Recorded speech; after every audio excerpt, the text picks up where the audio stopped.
My fiancée told me, "I'm moving in with Anthony. We're going to have a baby together." I answered, "Congratulations." Then I returned her engagement ring, gave back the car, and changed every password she could possibly use. 6 hours later, she stood at my door, sobbing, claiming Anthony had thrown her out. I'm 36, male, sitting here at my kitchen table with a half-finished coffee in front of me, trying to grasp how quickly your whole future can fall apart. It was a Thursday, about 2 p.m., when my phone rang. It was Sarah, 31 years old, my fiancée for 8 months. We'd been a couple for 3 years and had lived together in my house for the last year and a half. The call was short, brutal, and oddly formal. "David, I need to tell you something. I'm moving in with Anthony. We're going to have a baby together. I'm picking up my things tonight." Anthony is 29, her personal trainer, the man she'd been training with religiously for the past 4 months. I had even paid for his sessions, thinking I was supporting her. My mind froze for a moment. The words didn't sink in straight away. "Congratulations," I said, flat and emotionless, as if I were confirming a restaurant reservation. That was it. Just that one line. What more was there to say? You've made your decision. I had expected some fight, some attempt to save what we had. Instead, she was leaving me while pregnant by another man and planning to move in with him. There was nothing left to fight for. Then I hung up. Oddly, I felt unnaturally calm, almost detached, like an observer watching somebody else's life collapse. Beneath that calm, though, I was already thinking through the practical steps. First priority, the engagement ring. I called the jeweler where I'd bought it 6 weeks earlier and explained what had happened. The manager was sympathetic and mentioned they had a 60-day return policy for cases like this, minus a restocking fee. I drove there right away, returned the ring, and got back 11,000 OFTH E11,000 of the 12,000 thalers I'd paid. Next was the car. Sarah had been driving a leased BMW that I'd co-signed about 10 months prior. The payments were coming out of my account automatically. I logged into the leasing company's site, removed my payment method, phoned them, and told them I was revoking my guarantor status effective immediately. They told me she would either have to qualify on her own income or return the vehicle by the end of the month, which, given her personal trainer salary, was unlikely. Then, I went home and started changing everything. Wi-Fi password, Netflix, Disney Plus, and other streaming services. Logged out every device and updated passwords. I changed the home security code. I canceled the gym membership I'd been paying for. I contacted the credit card company and removed her as an authorized user. The whole process took maybe 3 hours, methodical and efficient.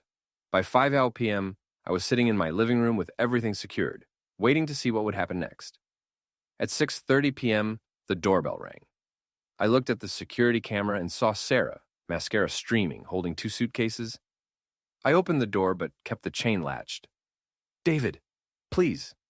We need to talk. Anthony, he kicked me out." Why would Anthony kick out his pregnant girlfriend? She said it was complicated. He needed time to process things and wasn't ready for her to move in yet. The entitlement in her explanation was staggering. She'd torn apart our life expecting Anthony to instantly assume responsibility for her. When that arrangement collapsed, she returned to my doorstep. That was an Anthony problem, not my problem. "You can't just cut me off like this," she pleaded. "I can't access any of the accounts. The car payment got declined. My gym membership is canceled." I reminded her that she had told me she was moving in with Anthony, so those were now Anthony's responsibilities. "Please, just let me stay tonight until I figure things out." "No," I said. She had made her choice earlier that day. She picked Anthony and his baby over the life we had built. I was simply respecting her decision. Her expression shifted from desperate to furious to panicked. "This is insane. You're punishing me for being honest with you." I told her I wasn't punishing her. I was accepting her choice. She wanted a different life with Anthony. She should go build it. If she had nowhere else to go, that was her problem to solve. She had family, friends, and Anthony. I closed the door and turned the deadbolt. She pounded on the door for about 10 minutes, crying and yelling, then finally left. The silence afterwards was oddly peaceful. Update 1. 48 hours after Sarah's announcement, the fallout followed predictable lines. That Thursday night after she left my porch, I received a flood of texts from unknown numbers. Clearly, she'd been borrowing phones after I blocked her main one. David, please, I made a huge mistake. Anthony isn't who I thought he was. I'm staying at a motel. I can't afford this. Please just talk to me. I screenshotted all of them and didn't reply. On Friday morning, her sister Jessica called my work phone. David, what the hell is wrong with you? Sarah's devastated. She's practically homeless. I told her the truth. Sarah announced she was moving in with Anthony and having his baby. I respected her decision. She'd made a choice, and it hadn't worked out. Anthony apparently used her and then discarded her. That was unfortunate, but not my responsibility. She had family and friends, and Anthony, who was the father. If Anthony didn't want to help, that was on him. Jessica accused me of cruelty.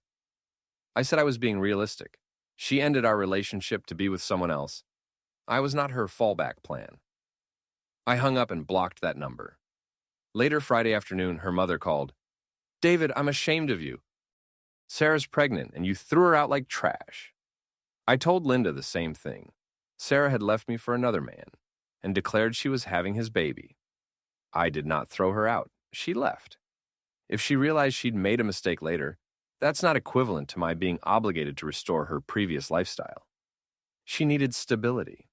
This was Anthony's child, Anthony's responsibility. I was practical. Her daughter chose another person. I was respecting that choice. The plot thickened when I learned through a mutual friend that Anthony hadn't merely kicked Sarah out. He was apparently married, had been the whole time, and his wife had discovered the affair in the pregnancy. Anthony immediately cut off contact with Sarah to try to save his marriage.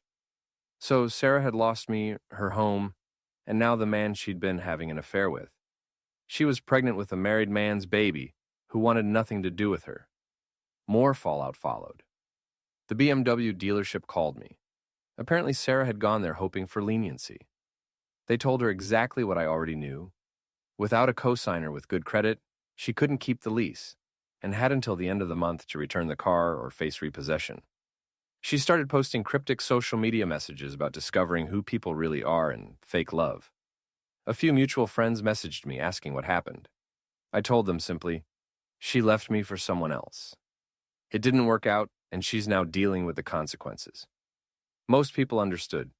Those who didn't weren't really my friends. That weekend I cleared out the remaining items she'd left in the house, things she hadn't grabbed in her hurried packing the night she left. I boxed everything up and labeled it clearly. If she wanted her stuff, she could arrange pickup. I wasn't delivering anything. The house felt different, quieter in a way I appreciated. No more walking on eggshells, wondering about secret messages. No more paying for personal training sessions for her. No more funding a lifestyle for someone who planned to leave me for another man. Update 2. 1 week after the initial phone call, things escalated. Entitlement reached new levels. On Monday morning, I received a certified letter, not an email, not a text, hand-delivered to my workplace. It was 3 pages of handwritten drama from Sarah about how I had abandoned her in her time of need, and how she never intended things to happen this way. The final paragraph demanded that I cover her hotel costs until she could get back on her feet, and suggested we attend couples counseling to work through this betrayal. The betrayal, in her telling, was that I had refused to financially prop her up after she cheated, became pregnant by another man, and left me. I showed the letter to my lawyer friend Tom over lunch. He laughed until he nearly choked. She expected me to pay her bills after she actively chose to leave me for someone else, and then framed my refusal as betrayal. Apparently, I was supposed to be her indefinite safety net. I saved the letter. If she escalated legally, it would show her mindset clearly. Tuesday brought financial reality for her. My bank called to alert me that Sarah had attempted to use the credit card I'd canceled. Multiple attempts at various stores triggered fraud flags. I explained the situation and called the credit card company to confirm she was no longer an authorized user and to mark any attempts as unauthorized. Wednesday brought the family intervention. Sarah's parents appeared at my house unannounced. I watched them on the security camera for a few minutes before going out to speak. "David, we need to talk," her mom said. Her father, Mike, looked awkward but determined. "Son, Sarah made a mistake, but you can't just cut her off completely." I told him again that she hadn't made a mistake. She made a deliberate decision to leave me for another man, and the fact that it went badly didn't make that my problem. She was pregnant and needed support. He argued that it should be my support if Anthony didn't provide it. I told him Anthony was married and used her. That was something she should have realized before cheating. They pleaded, alternated between guilt trips and rational arguments, and finally resorted to thinly veiled threats about doing the right thing. I remained calm, stuck to the facts, and after about 20 minutes, they left. Thursday reached a new low. Sarah found me at the gym I still use, not the upscale place where she met Anthony, and cornered me by the free weights. "David, just listen to me for 5 minutes," I said. "You have 3. She rushed through it. "I messed up, I hurt you, I'm pregnant and scared, and don't know what to do." 2 minutes. Anthony lied to me about everything. He's married and never planned to leave his wife. He only wanted an affair. I was stupid. 1 minute. "I miss you. I miss us. I know we can work through this if you give me a chance." "Time's up," I said. "You didn't make a mistake. You made choices. You cheated with Anthony. You got pregnant by him. You left me for him. The fact that he turned out to be exactly what everyone else suspected doesn't erase your choices." When she tried the "but I love you" line, I replied that what she loved was what I provided: stability, financial security, someone to look after her. Anthony had promised excitement and adventure. When the reality hit, she wanted her safety net back. That wasn't how it worked. She had announced she was moving in and having another man's baby. Everything I did afterwards was simply accepting that reality. If Anthony had truly been the person she'd hoped for, they'd be setting up house together instead of her pleading on my gym floor. I grabbed my towel and left. "Find a new gym," I told her. "This one is mine." That evening, Jessica texted me, calling me a heartless bastard and claiming Sarah was sleeping in her car. My response: she chose Anthony. She has to deal with the consequences. I blocked Jessica permanently. Final update. 3 months have passed since Sarah told me she was leaving me for Anthony. Time to close this chapter. In the immediate aftermath, my last update showed Sarah's life unraveling quickly. Sleeping in a BMW you can't actually afford while pregnant isn't sustainable. She lasted about a week before the car was repossessed. I drove past the tow lot and saw it there with dealer plates back on.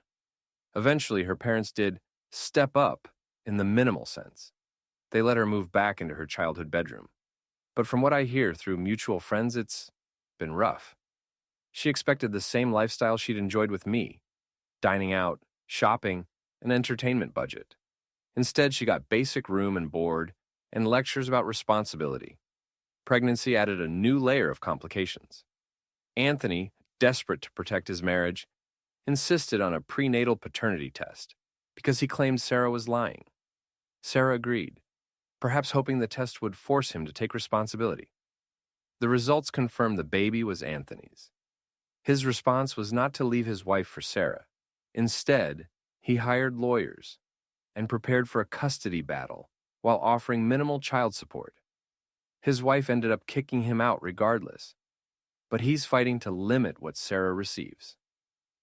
So Sarah now faces single motherhood on a part-time income, living with her parents and a baby daddy who treats the situation as a legal obligation rather than as a committed partnership. About 6 weeks ago, I saw her from a coffee shop near my office. Very visibly pregnant, struggling with grocery bags across the street. For a second, I felt a small flicker of something. Not pity exactly, but recognition of shared history. Then I remembered her standing in my living room that day announcing she was moving in with Anthony and having his baby. I finished my coffee and went back to work. Last week, Jessica tried one more round through a coworker, asking if I'd help Sarah for old time's sake, Maybe chip in for baby expenses since I used to care about her. My answer was straightforward. Sarah chose Anthony to be the father of her child. Those are his expenses to cover. The sense of entitlement never ends. Even now, after she's facing the full fallout of her decisions, she and her family expect me to clean up the mess she made. As for me, life is good. Really good. The house is mine again. My finances are back where they belong. I no longer have to wonder who my partner is texting or worry about funding someone else's affair. I started seeing someone new last month, Michelle, a 33-year-old architect I met through friends. She's intelligent, independent, pays her own bills, and has never once mentioned needing a personal trainer. It's refreshing to be with someone who doesn't view me as a financial plan. There was no dramatic revenge, no elaborate scheme. I simply let Sarah face the natural consequences of her own choices. She wanted Anthony and his baby. She ended up with Anthony and his baby, and all that came with it. A married man who used her, a legal battle, single motherhood, and the collapse of the comfortable life she had abandoned. She gambled our relationship on Anthony being an upgrade and lost. The house and my life moved on. Sometimes the best form of revenge is stepping aside and letting people reap the consequences of their actions. Thanks for reading.